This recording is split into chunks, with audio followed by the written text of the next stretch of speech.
Hi folks, it's a beautiful fall day today, and so I've got a project that I was waiting until the fall to do, but I need good weather too, and that's deal with this bridge. Sorry you can hear the crows calling in the background.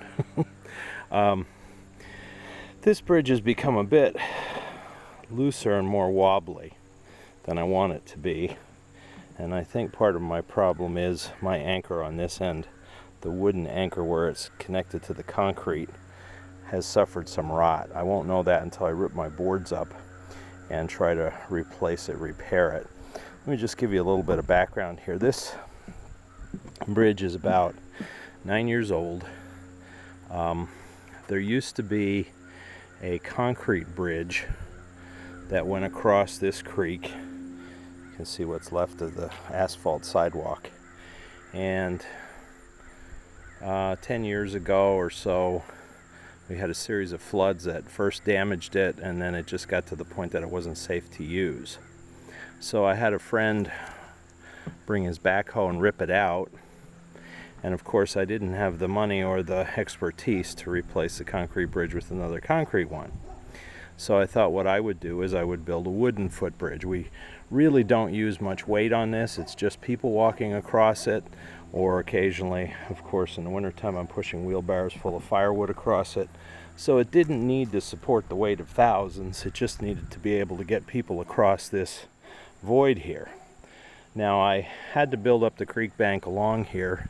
You can see the vegetation is anchored pretty good because of the flash flooding problem from this creek. You wouldn't think it because the creek is absolutely dry now because the weather's been so dry.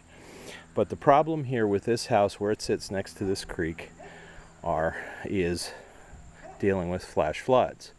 Regular flooding we can survive because there's enough of a pitch to the terrain here that water doesn't lay here. It does flow downstream. But if we get too much rain too quickly, this creek bed can't handle the volume. And so what would happen is the bottom floor of the house would flood. I can remember as far back as 1972 and Hurricane Agnes dealing with flooding. I've seen some pictures that my family has taken from the 1930s and 40s that showed flooding here. So one of the things that I did to try to stop that was I built up, same friend with the backhoe, and a decade before that my brother came and rented a backhoe. We built up the berm along the house side so that it would be higher terrain-wise than this side of the creek, so that if we did get a lot of rain, that if it was going to spill over the bank, it would spill over on this side away from the house and just continue downstream. And that's worked fairly well. We had one flood since that some water got in the house, but that was actually because the backyard filled up and it had nowhere to go. The creek did not overflow this levee or this bank on this side. And with the flooding, I know you wouldn't believe it, but the water from the creek was probably up to the bottom of that swing here in the yard. It came out almost to the driveway over there. It flowed around the woodshed here on both sides. That's how much water can come down through here with flash flooding. Again, you wouldn't believe it looking at it now, but it has happened and probably will happen again. So one of the things I didn't want to do was I didn't want to replace the old bridge the same as it was because it wasn't up that high. It was down maybe another 3 feet, the deck of it, 2 feet, 3 feet from where this one is. And what would happen is when the water got high, it would hit that bridge deck. It would flow over it, but just the side of the bridge deck, the concrete side, was enough to kind of kick the water towards the house. So I wanted something that would stay above where the flooding was, and I came up with this design. Now, very briefly, my original thought was I will get 3 trusses built to span this.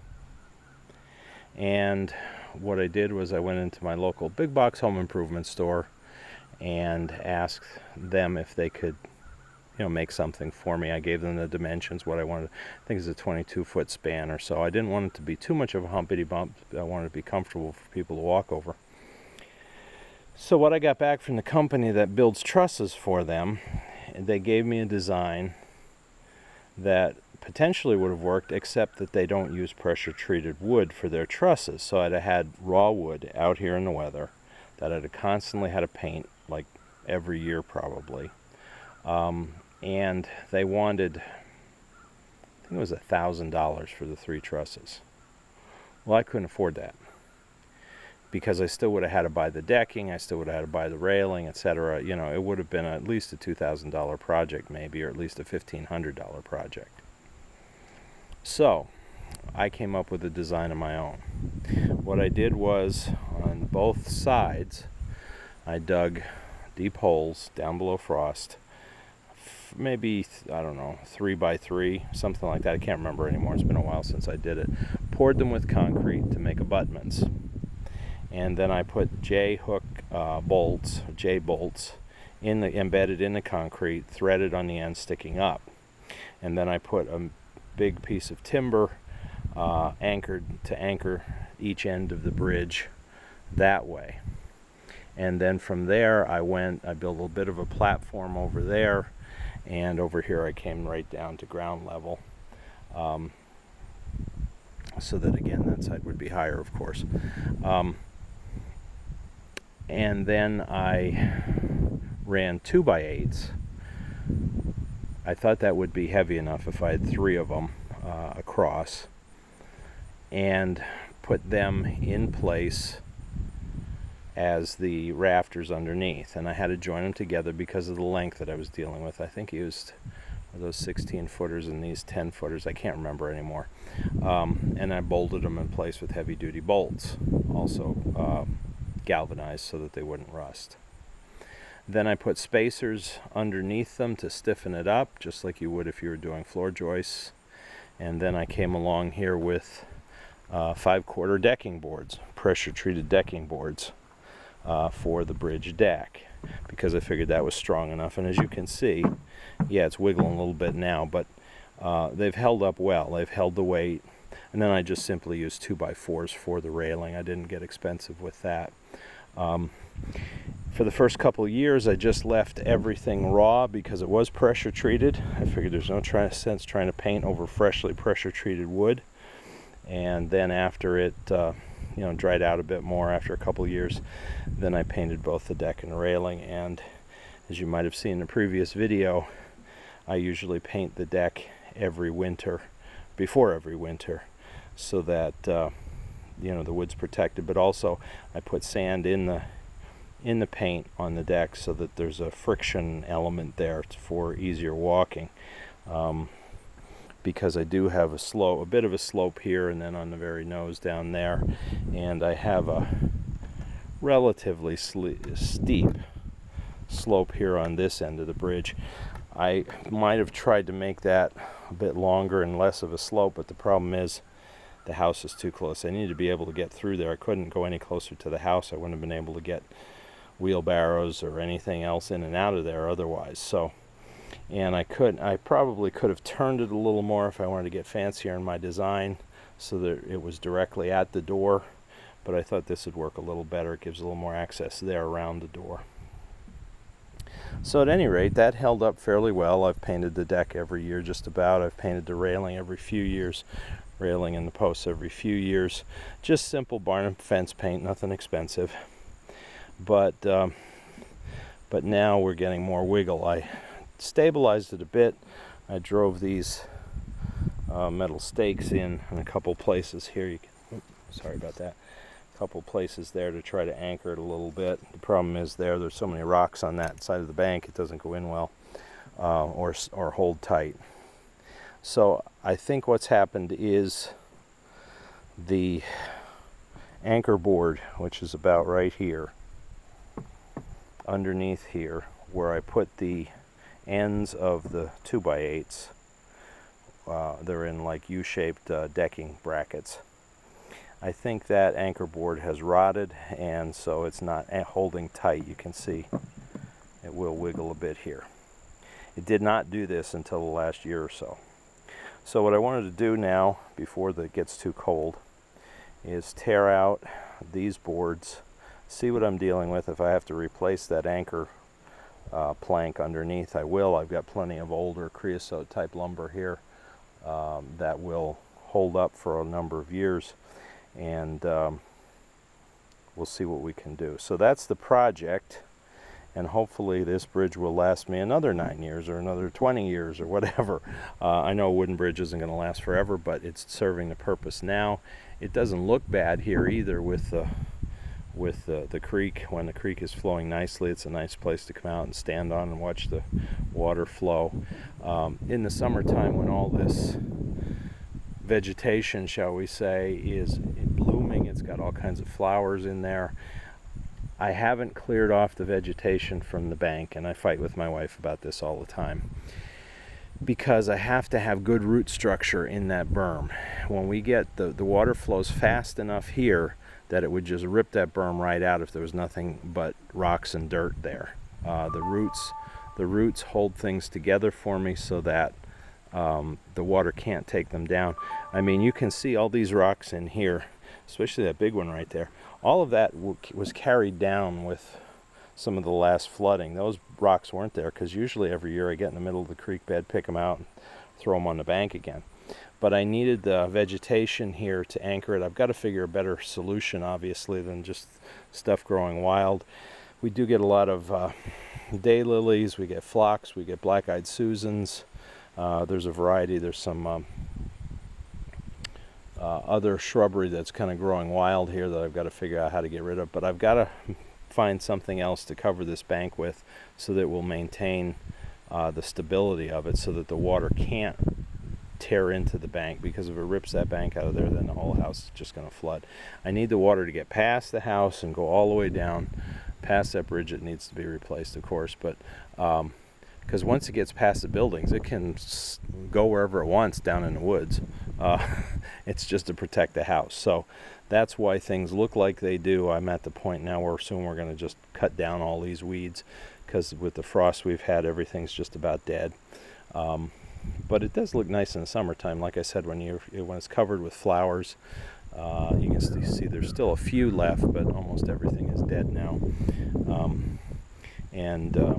We'd just like to make it look better. But I was thinking practicality and safety first rather than appearance.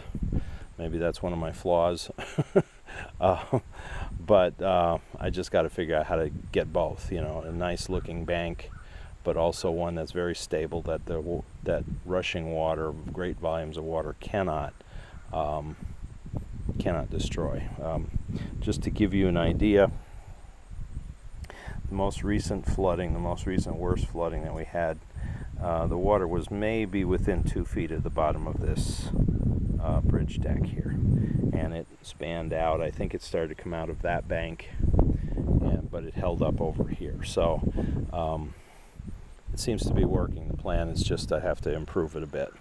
So this is the project though: fix the bridge, get it stable, that it's not wiggling, don't want it to rot more, don't want it to break, and we'll see how many more years. And then after I'm done with that, then I'm going to repaint the deck. So that's all part of this project, so hang on, you'll be along for the ride. Okay, I took 2 boards off where I knew the support board was underneath, where what's the word I'm looking for? Where the abutment is. That's concrete underneath there, and you can see the bolt, threaded bolt, sticking up through. But I know the sun is kind of hard to see. Maybe you can better than I can see on the screen. But what you're not seeing is the bolt isn't attached to anything. That's because the plank I had there has totally rotted away. If I remember correctly, on this side I didn't have pressure treated or creosote. I used what I had. I had a thick plank of wood. Don't even remember what it was made out of anymore, and it was the right size, so I used it. So because of that, what am I going to do to repair this? Obviously you don't want the bridge just kind of sitting here on nothing. And my issue is there's no way I can slide one piece of board all the way across here underneath the 3 2x8s and still tuck it over top of the bolt, drill a hole in, and then anchor it down that way. I just can't do that unless I want to disassemble most of the bridge here, and I certainly don't want to do that. So here is going to be my plan. I'm going to take a couple pressure treated pieces of wood here that I'll use. I'm going to take this longer 2x4 first. I'm going to slide it in from here all the way across, just in front of where the old plank was. So I will still have some weight supported all the way across the width of the bridge. And I'll run screws into it from the sides, or however, I'll kind of toenail them in, galvanized decking screws, so they can't move once it's in place. If I have to raise it up a little bit, I'll shim it underneath with rocks, with small rocks, whatever I need to do, so that it's actually holding some weight. Then what I'll do is I'm going to take this pressure treated 2x6 and I'll cut it into some lengths so that it will fit in this bay. It'll go from side to side completely. I can drill a hole in it to anchor it down under the bolt, and then what I'll do is I'll toenail in screws to the sides of the 2x8s. That way it still can't shift side to side because it's anchored straight down, and the width covers the distance in between. I'll do two of those, one on this side, one on that side. I don't know yet if I'm going to have to double stack them up in order to get the height I need so that I have good support, but whatever I have to do, I will.